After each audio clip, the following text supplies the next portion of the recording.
अभी आपको बताएंगे वजीर आजम इमरान खान ने पाकिस्तान में पहली बार रेलवे ट्रैकिंग सिस्टम का इफ्तिताह कर दिया है। पाक रेल लाइव के नाम से मुसाफिरों के लिए एप्लीकेशन के जरिए मुसाफिर किसी भी वक्त ट्रेन की लोकेशन चेक कर सकते हैं और इस हवाले से एक तकरीब का इनेकाद किया गया है जिसमें वजीर आजम इमरान खान ने इस मंसूबे का इफ्तिताह कर दिया है। अहम खबर है, Pakistan railway live tracking system और थल एक्सप्रेस की इफ्तिताही तकरीब है और इस वक्त आप देख सकते हैं कि वजीर आजम इमरान खान तकरीब से खिताब कर रहे हैं। वही जो हम नया पाकिस्तान की बात करते हैं वो नया पाकिस्तान है कि आम आदमी के लिए उसकी ज़िंदगी आसान हो, लोग टाइम पे पहुंचे बजाय ये कि घंटे घंटे ट्रेन पे बैठे और अगर डिले हो स्टेशंस पे लोग कई दफ़ा फैमिलीज़ के साथ होते हैं, तो ये इसकी मैं आपको मुबारक देता हूँ। दूसरी चीज़ शेख साहब, जो ट्रेन है वो आम आदमी के लिए है, आम आदमी का सफ़र है। हम इस मुल्क में अगर हमने पाकिस्तान में अगर आपने ये देखना है ना कि हमारी प्रायोरिटीज़ क्या थी, तो ये देख लें कि आम आदमी के लिए पाकिस्तान में जो सफ़र सबसे कन्वीनियंट सारी दुनिया में वो है ट्रेन का सफ़र। उसके ऊपर हमने कितनी तवज्जो दी और बाकी दूसरी ट्रांसपोर्ट जो कि सिर्फ पैसे वाले लोगों के लिए थी उसके ऊपर कितनी तवज्जो दी। उसी से पता चल जाता है कि पाकिस्तान में हमारी प्रायोरिटीज़ क्या थी। एक एलिटिस्ट सिस्टम था, सारी प्रायोरिटीज़ एलिट के लिए थी। जो हम पैसा खर्च करते हैं वो बेसिकली थोड़े से तबके को फ़ायदा देता है, आम आदमी को फ़ायदा नहीं देता। जब हम नया पाकिस्तान की बात करते हैं तो हमारा सारा कुछ, इस सारी सोच हमारी वो है कि आम आदमी का क्या फ़ायदा है और हम कैसे लोगों को गुर्बत से निकाल सकते हैं। उसके अंदर ये ट्रांसपोर्ट, ये जो रेलवे का सिस्टम है सारा, इंशाल्लाह शेख साहब इसको डेवलप करेंगे। अभी हमें तकरीबन 6 महीने होने वाले हैं। हमारी सारी कोशिश ये होगी कि हम अपनी जो ट्रेन का सिस्टम है वो अब अगले लेवल के ऊपर लेके जाएं और ये हम करेंगे पार्टनरशिप्स के बाहर की इन्वेस्टर्स से। चाइना दुनिया में इस वक्त सबसे आगे रेलवे सिस्टम में, सबसे बेहतरीन रेलवे दुनिया में आज चाइना का है। और हमारी जो पहले तो सीपैक सिर्फ एक सड़क का नाम था और 4 पावर स्टेशंस का, हम जो सीपैक को देख रहे हैं हम एक पूरी कोलैबोरेशन देख रहे हैं, पूरी उनसे हर फील्ड के अंदर हम चाइनीज़ के साथ ज़राई मदद मांगने के, टेक्नोलॉजिकली एग्रीकल्चर के अंदर जो डेवलपमेंट्स हैं वहाँ भी ले रहे हैं, सीड डेवलपमेंट, उसके ऊपर पूरा उनकी जो फिशिंग है वहाँ, फिर उनके साथ technology transfer, relocation, special economic zones में वो मांग रहे हैं, जिससे इंशाल्लाह मुल्क की माशी हालात बेहतर होंगे, एक्सपोर्ट्स बढ़ेंगी। लेकिन हमने इसमें ज़रूर मांगना है उनका जो ट्रेन का निज़ाम है ML1, वो इसलिए कि उससे सारा ट्रांसपोर्ट का सिस्टम रेवोल्यूशनाइज हो जाएगा। कराची से लाहौर कितने घंटे में? 8 घंटे में पहुंच सकेंगे। कराची से पेशावर 8 घंटे में, यानी एक रेवोल्यूशनाइज हो जाएगा सारा ट्रेन का सफ़र और आम लोगों के लिए आसानी होगी।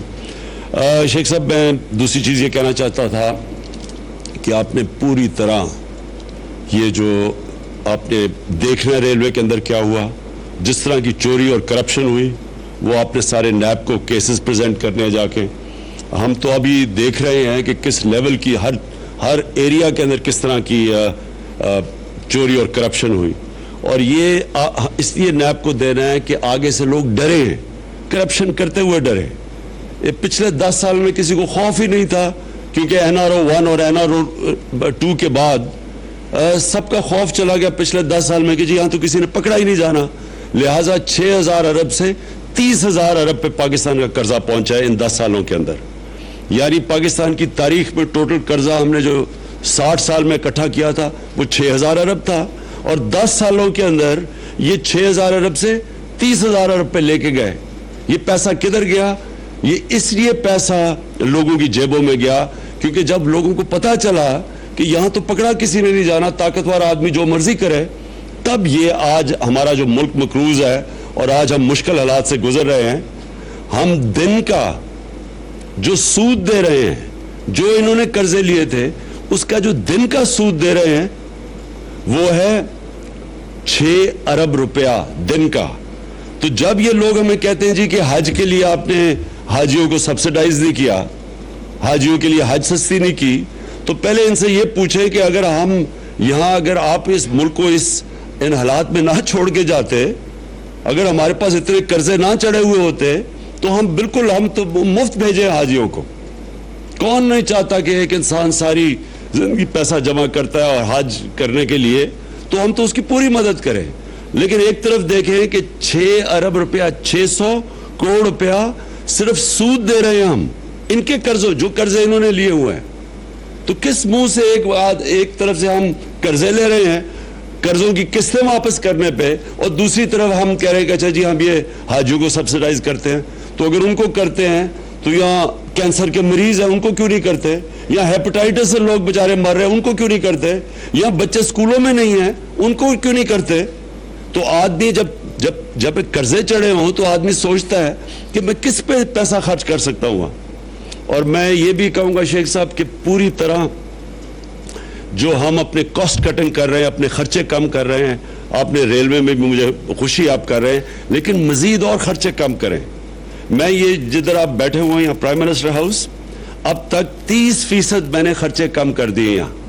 پہلے پتہ نہیں یہاں کا خرچہ اس کا تھا کوئی 43 کروڑ روپیہ، اب ہم آلریڈی 30% اس سے کم کر گئے۔ مزید ہم نے ایک آڈیٹر بٹھایا ہوا ہے کہ ہر قسم کا خرچہ کم کریں۔ یہاں بڑے بڑے کھانے ہوتے تھے، نہاریاں چلتی تھی، آج یہ ہے کہ ہم چائے اور بسکٹ کے علاوہ کسی کو کچھ نہیں دیتے۔ خرچے کم کریں کیونکہ ملک کے اوپر قرضے چڑھے ہوئے ہیں، یہ ساری ڈپارٹمنٹس کے اوپر ہے۔ میں نے ساری منسٹریز کو کہا کہ اپنے خرچے کم کرو۔ اگر میں 30% خرچے کم کر سکتا ہوں تو کم از کم ساروں نے 10% اپنے خرچے کم کر رہے ہیں، اس لیے کہ وہ پیسہ ہماری عوام کا پیسہ، وہ ہمارے اس وقت لوگ مشکلات میں ہیں۔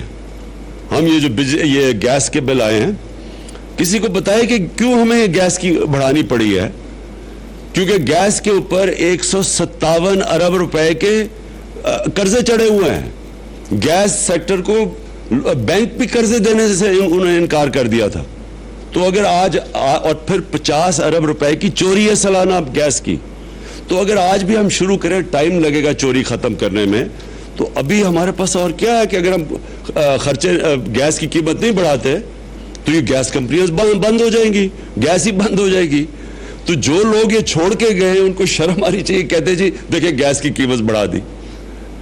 اس لیے ہم نے فیصلہ کیا ہوا ہے کہ ہم نے 2 کام کرنے ہیں، اپنے پہلے خرچے کم کرنے ہیں، بڑی فضول خرچی ہے ہر جگہ۔ دوسری چیز ہم نے چوری ختم کرنی ہے، جو کہ ہم کرپشن کے اوپر انشاءاللہ پوری جہاد کریں گے۔ ابھی شیخ صاحب نے کہا 6 کروڑ روپیہ بغیر ٹکٹ والوں کا ختم کیا ہے ہر ہفتے کا، 6 کروڑ ہر ہفتے۔ تو یہ ہم چوری بھی کریں گے، اور پھر انشاءاللہ جو مجھے خوشی ہے پاکستان میں کہ اللہ کا کرم ہے کہ لوگ سمجھتے ہیں کہ اس ملک میں سب کچھ ہے، پوٹینشل ہے، یہ تیزی سے ملک آگے جا سکتا۔ ہر قسم کا آج انویسٹر آ رہا ہے پاکستان میں سرمایہ کاری کرنے کے لیے۔ تو مشکل وقت ہے، لیکن میں سارے اپنے لوگوں کو یہ بتانا چاہتا ہوں کہ انشاءاللہ آگے اس ملک کا مستقبل روشن ہے۔